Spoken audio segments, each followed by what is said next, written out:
everybody, and welcome to our YouTube Live as a part of Exam Ready. I'm Justine, and my pronouns are she, her. I'm studying critical studies in equity and solidarity, and I'm also a member of the Health and Wellness. Hi everyone, I'm Kamilah. I use she, her pronouns, and I'm studying neuroscience and cell and systems biology. I'm also a part of the HealthyU Crew, and we're basically a group of students that work on health education and promotion programming, workshops, and collaboration with on campus partners under health and wellness. Hello, I'm Shane, and I use he, him pronouns, and I'm studying history and international relations. I'm a peer mentor with the Center for Learning Strategy Support, focused on helping students build strong study habits, manage their schedules, and achieve their academic goals. This is a time of year when many of us are trying to manage multiple assignment deadlines and upcoming exams. Camilla, what do the next few weeks look like for you? Well, since I'm in a science program, I have a lot of exams. I'm just trying to memorize it as much of the content that I can so that I could use it on the day of the exam. It can definitely be a challenge to review and remember so many materials, though. Do you have any tips for how to remember all that content? Well, one thing that's worked well for me is trying to teach the content to someone else. I used to just try to memorize the lecture slides, but it usually just ended up with me remembering what the slides look like, but not necessarily what was on them. I've now learned that when you teach something to someone else, then you put it in your own words and explain it in a way that makes sense to you, which makes it so much easier to remember. What about you, Shane? I'm taking an economics course this year, so my prep work looks a bit different for that exam than for my history or IR courses. My studying involves memorizing formulas and practicing them on problem sets over and over. And the old exam repository has been a huge help for me, so I can practice on old exam questions. U of T has some other great resources if you need a bit of extra support as well. A lot of faculties and departments have aid centers and tutoring. There's also a new U of T tutor directory where you can search your course code and find a trained tutor who is qualified to help you with studying for your specific courses. It's super handy, especially if you're taking a course outside of your major. What about you, Justine? What do the next few weeks look like for you? Yeah, for sure. Yeah, well, I'm actually a humanities student, so I don't typically have a lot of exams. But actually, now that you mention it, this semester I'm taking an earth science course, and the final exam is all multiple choice questions, which is really different from what I'm used to doing in my humanities courses. But I think one tool that I found really, really helpful to study for specifically multiple choice question exams is something called Quizlet, which allows you to create flashcards and format questions in a multiple choice format. Since many multiple choice exams emphasize application over pure memorization, I actually use the same strategy as Camila and try and explaining a concept to a friend or a family member, and also while providing a real life example to just reinforce my understanding. Since I do only have that one exam, I've been trying to create a study plan for myself so I can start preparing well before my exam. I use the Pomodoro method where I work for 25 minutes and then I have a 5-minute break in between and then another 25-minute study session. I find it works really well for me because the breaks are built in, so I just need to follow the schedule I set for myself. And it also makes sure we don't experience burnout since we are taking frequent breaks, and it gives you a chance to take a break and relax before getting back into studying. The Pomodoro method is also a great way to deal with procrastination because it builds in that urge to take a break after putting in a brief study session. We regularly run study hubs that are based on the Pomodoro method as well. Students join for two 50-minute study sessions separated by a 10-minute break. One of the great things about study hubs is that it's like doing the Pomodoro method in a group, which helps everyone stick with the study sessions. If you've never tried it before, it might sound a little bit odd, but it's hard to take in a lot of information without taking breaks. So instead of pushing yourself to study for as long as possible, taking small breaks while studying can actually help you study for longer overall. A break can be calling a friend, getting a coffee, or just going for a quick walk to reset. That's a great point about building in breaks to deal with procrastination so you don't get too overwhelmed. I used to think that procrastinating is a sign of lack of self-discipline or laziness. In reality, we mostly procrastinate because we're stressed and anxious about a task. So it makes sense that a lot of us procrastinate when it comes to preparing for finals. And yet, when we do procrastinate, we usually feel more stressed and anxious afterwards. Clinicians at Health and Wellness are offering a workshop to learn to manage exam and test stress on March 20, which might help reduce the need to procrastinate in the first place. If you often find yourself procrastinating, like you said, Camilla, that's totally normal.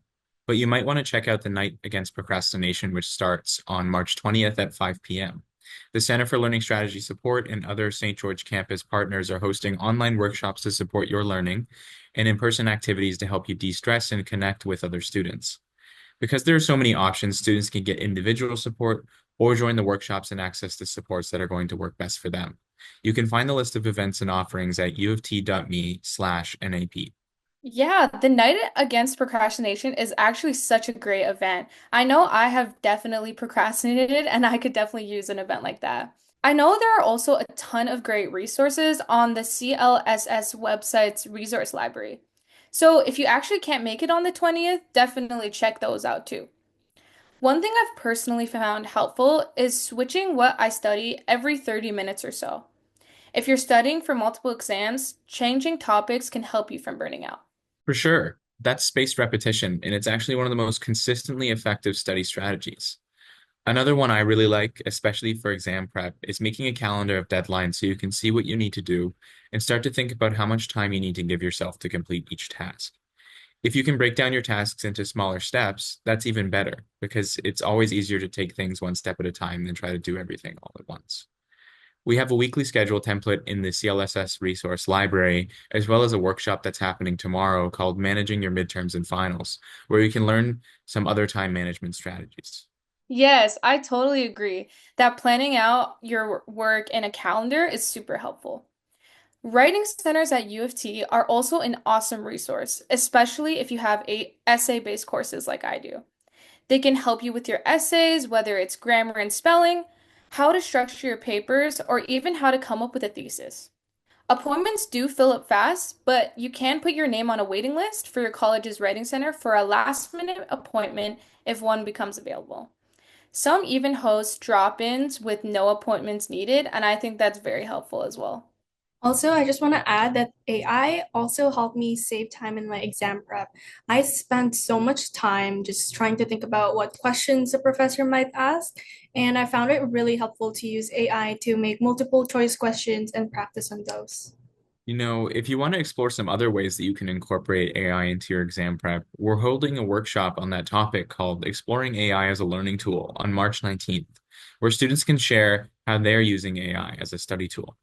Some courses may have different policies on the use of AI, so be sure to check your specific course syllabus or course website. We've also got a ton of exam prep workshops based on different types of exams, including short answer and essay, multiple choice, and problem solving. These are all great resources to study for exams, but I also feel like it's important to set boundaries and remember that there's more to us than just essays and exams. During exam season, I think it's also important to make time to practice self-care. It can look different for everyone. Whatever you need to do to address your body's needs, prevent illness, and maintain your overall health and well-being is part of self-care. Physical activity is part of my own self-care, and it's usually been found that even 10 minutes of activity per day is beneficial. Heart House actually has drop-in exercise classes and the Multi-Faith Center runs drop-in yoga classes. Justine, are there other self-care practices you use to balance being a student, a member of the HealthyU crew, and just living life?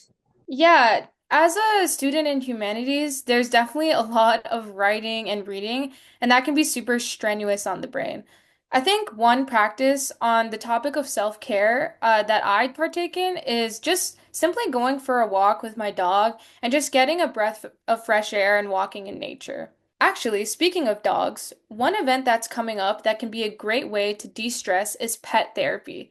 If you want to connect with a therapy dog, come by the second floor of Robarts from 2 to 3:15 p.m. to play with a furry friend. Definitely a great way to take a break from studying. Actually, another great way to take a break is to join the Healthy You Crew and the Sexual and Gender Diversity Office for queer crochet and de-stress on March 25th from 2 to 3:30 p.m. at 21 Sussex Avenue. This event is for 2S LGBTQ plus students to connect with each other and also make some really cute crochet flowers. Those sound like great ways to de-stress and focus on something other than exams for a little while. Around exams, a lot of us can get stressed out and be really hard on ourselves for not working harder. The culture of competition at U of T makes it so easy to fall into the trap of thinking you don't measure up. But even and especially during exams, it's important to be kind to yourself.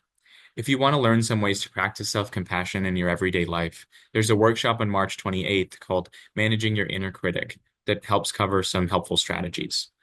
And if you feel like you're struggling to stay motivated, we're running a workshop called Boost Your Motivation as part of the Night Against Procrastination. Sometimes it could also be helpful to talk to someone one on one. So, Health and Wellness offers a drop in peer support service, which is running until April 11th.